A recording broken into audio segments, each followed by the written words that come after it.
afternoon. Ayan. I'm on my way to my friend kasi I have an eyebrow appointment. I haven't seen her for quite a long time, but during the time na talagang super down tayo, she was there. She was the only person who helped me with my internet kasi nga pahirapan, data lang tayo dati. Tapos she lent me her modem. Yeah. She sold me her modem, tapos pay with Aibo pa. So, I'm finally going to see her after like, I think 3 years or 4 years hindi kami nagkita. Kasi that was the time during COVID days.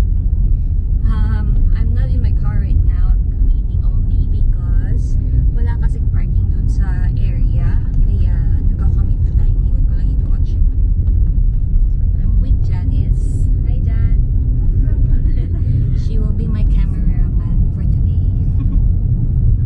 My appointment is 12, but I told my friend na malilate ako ng konti, mga 30 minutes, so mga 12:30. So I'll see you later.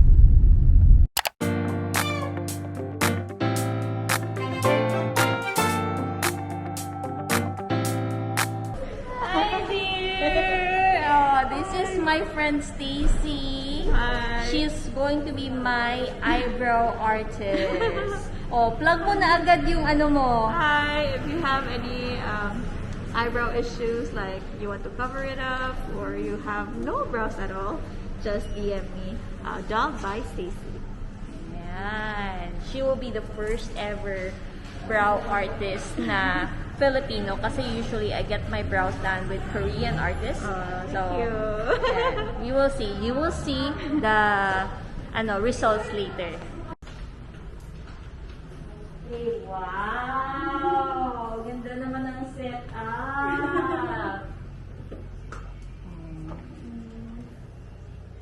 She's a Mona Lisa. Everyone's lining up to see her. She's a Mona Lisa.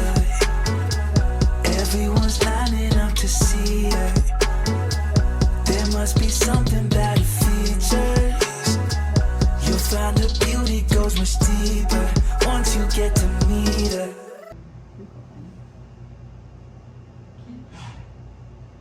So sa first ayaw ka kuyuan lang, dili mag-prenam. Kaya ang tendency sa mag-prenam ko, dili matuhok ang pigment.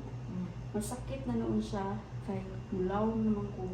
So mo dark kay nagid noon siya umayo. Which is bati sad siya, and heal kay it's either ashy siya or mo red siya. Na ka nang bantay sa uban mo ashy or mo red or mo green ang usually ang artist mo nag-prenam siya igana igsuwat niya di pa man balikan sa niya nudura sa niya to nasama na noon. So first lang dili ko ma-prenam pero dili man siya sakit kay surface naman yun, di siya sakit kaayo, bearable siguro.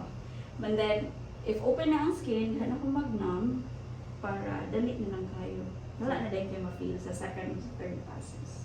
Yes, ma'am. Good na, Hana? Okay. Okay. You see her walking down the boulevard. She got the posture of a superstar. She looks so fly in those Gucci slides. Yeah, yeah, I wonder what she hides under her disguise. Yeah, yeah, yeah, yeah. And all the girls around the world, they wanna be her. And all the dudes are trying to score like it's fever. She lives a double life, puts on.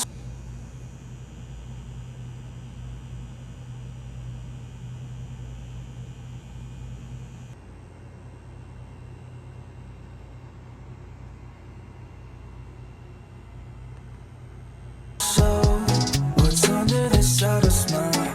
We'll never know. She's a Mona Lisa. Everyone's lining up to see her. There must be something about her features. You'll find her beauty goes much deeper once you get to meet her. She's a Mona Lisa.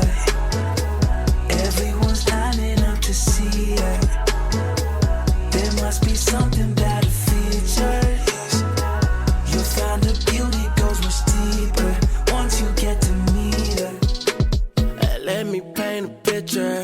see they don't understand. Feeling like Picasso, she brushing against my hands. Seen you from around the way, you didn't give me the time of day. You be making moves that yeah, who really care what Simon say? All the bad things, girl, I had to look past that. Call yourself a dime, I'm just trying to get my cash back. You be looking fine, so no wonder they can't match that. Louis V scarf, or I'm chilling with a dad hat. Whoa, slow it down like that. Just hold me down like that. Yeah. She's a Mona Lisa. Everyone's lining up to see her. There must be something about the features. Wow! Nice! Same na sila? Same na. Oh, thank God! Pantay na dun, Stace. Same na. Hindi na ako ma-stress. Stress So, kay ombre ko. siya. So, lighter siya diri niya. Pa-dark siya. Oh. So, inig darker pagali ni Sharon. Oh, lighter. So, malighten na siya gamay. Gamay lang. I love the shape. You'll find a beauty go. I am super duper loving my brows right now. Ang ganda, napakapantay at saka kuhang-kuha ni Stacy yung gusto ko. Thank you so much my dear Stacy Abdal for doing my brows. Ang ganda. Can you guys see? It looks very natural. Pasok na pasok sa gusto kong peg. And right now, we're waiting for the elevator. Kasi medyo matagal. I forgot to remove my mask. But yeah, you may, if sa mga gustong magpagawa ng brows nila, you can visit Stacy's page called Dolled by Stacy. It's in Facebook. I'm gonna put the link down below in the description box in case gusto niyo magpabook ng appointment. She's based in Davao, but she comes here in Cebu every other month or depende na lang pag marami siyang mga clients na magpapabook sa kanya. So, yeah, that's it. I had fun kasi one thing I really like about this one compared to my previous microblading or brow thingy is that the pain isn't that much compared before. Sobrang light lang sa pakiramdam and it doesn't really take so long. And despite na siya yung pinaka first ever na brow artist na Filipino na gumawa ng brows ko, kuhang-kuha niyo pa rin yung style na gusto ko na Korean style. Yan, no? Ganda lang. Nga pala, what I really like about this one is that it's not very painful. Parang, kung pain tolerance, parang if I will rate it, it's just around, nasa 3 lang yata. It's very, very lightweight. Tapos, ang gaan-gaan kasi ng kamay ni Stacy. Because she's a makeup artist before. So, basically, baka ganon. Kasi she's very, yung kamay niya talaga, napaka-light lang talaga yung, ng pagkagawa niya. I don't know how to say that, but yeah. And, yan. So, it's not, if you're gonna ask me if it's painful, it's not painful at all. There's pain, little pain, pero sobrang minimal lang talaga ng pain.